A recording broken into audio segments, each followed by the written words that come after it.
सोमवार ही शिव का दिन क्यों? सनातन धर्म में हर दिवस का संबंध किसी न किसी देवता से है। रविवार को भगवान भास्कर की उपासना की जाती है। मंगलवार को भगवान मारुतिनंदन का दिन माना जाता है। कहीं कहीं इसे मंगलमूर्ति गणपति का भी दिवस मानते हैं। बुधवार को बुध की पूजा का विधान है क्योंकि यह शांति का दिवस है। बृहस्पतिवार को कदली वृक्ष में गुरु की पूजा की जाती है।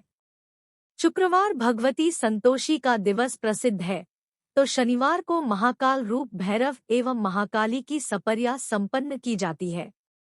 ठीक ऐसे ही भगवान शंकर सोमवार को सबसे ज्यादा पूजे जाते हैं। हर सनातन धर्मी का आग्रह होता है कि और किसी दिन शिव मंदिर जाए या न जाए, लेकिन सोमवार को दर्शन अवश्य करेंगे। आखिर ऐसा क्यों? शिव के लिए सोमवार का आग्रह ही क्यों? आइए इस पर कुछ विचार करें। सबसे पहले दिनों की उत्पत्ति के संदर्भ में विचार करते हैं। वास्तव में ये सारे दिवस भगवान शंकर से ही प्रकट माने जाते हैं। शिव महापुराण के अनुसार प्राणियों की आयु का निर्धारण करने के लिए भगवान शंकर ने काल की कल्पना की। उसी से ही ब्रह्मा से लेकर अत्यंत छोटे जीवों तक की आयुष्य का अनुमान लगाया जाता है। उस काल को ही व्यवस्थित करने के लिए महाकाल ने सप्तवारों की कल्पना की। सबसे पहले ज्योतिस्वरूप सूर्य के रूप में प्रकट होकर आरोग्य के लिए प्रथमवार की कल्पना की। संसार वैद्यः सर्वज्ञः सर्वभेषजभेषजम् आयवारोग्यदं वारं स्ववारं कृतवान प्रभुः। अपनी सर्वसौभाग्यदात्री शक्ति के लिए द्वितीयवार की कल्पना की।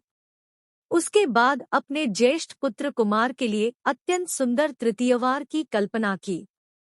तदंतर सर्वलोकों की रक्षा का भार वहन करने वाले परम मित्र मुरारी के लिए चतुर्थवार की कल्पना की।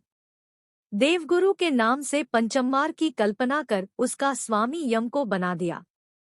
असुरगुरु के नाम से छठे वार की कल्पना करके उसका स्वामी ब्रह्मा को बना दिया एवं सप्तमवार की कल्पना कर उसका स्वामी इंद्र को बना दिया। नक्षत्र चक्र में 7 मूल ग्रह ही दृष्टिगोचर होते हैं, इसलिए भगवान ने सूर्य से लेकर शनि तक के लिए 7 वारों की कल्पना की। राहु और केतु छाया ग्रह होने के कारण दृष्टिगत न होने से उनके वार की कल्पना नहीं की गई।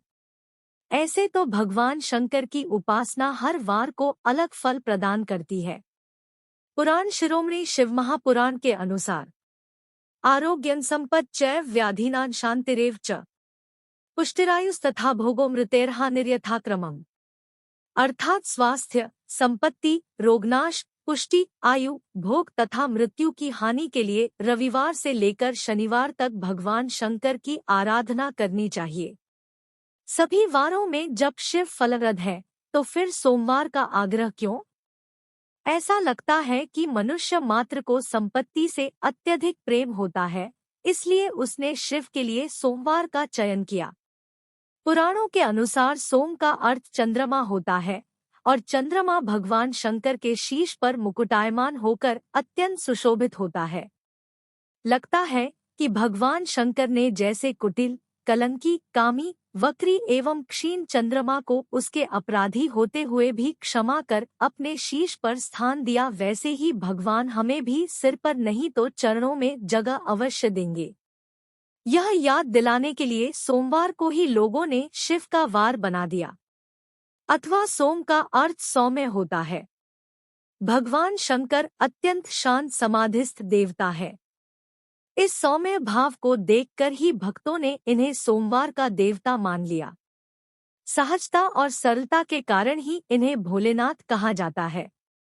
अथवा सोम का अर्थ होता है उमा के सहित शिव। केवल कल्याणरी शिव की उपासना न करके साधक भगवती शक्ति की भी साथ में उपासना करना चाहता है, क्योंकि बिना शक्ति के शिव के रहस्य को समझना अत्यंत कठिन है। इसलिए भक्तों ने सोमवार को शिव का वार स्वीकृत किया। अथवा सोम में समाया हुआ है। भगवान शंकर कार स्वरूप है। कार की उपासना के द्वारा ही साधक अद्वय स्थिति में पहुंच सकता है। इसलिए इस अर्थ के विचार के लिए भगवान सदाशिव को सोमवार का देव कहा जाता है। अथवा वेदों ने सोम का जहां अर्थ किया है वहां सोमवल्ली का ग्रहण किया जाता है।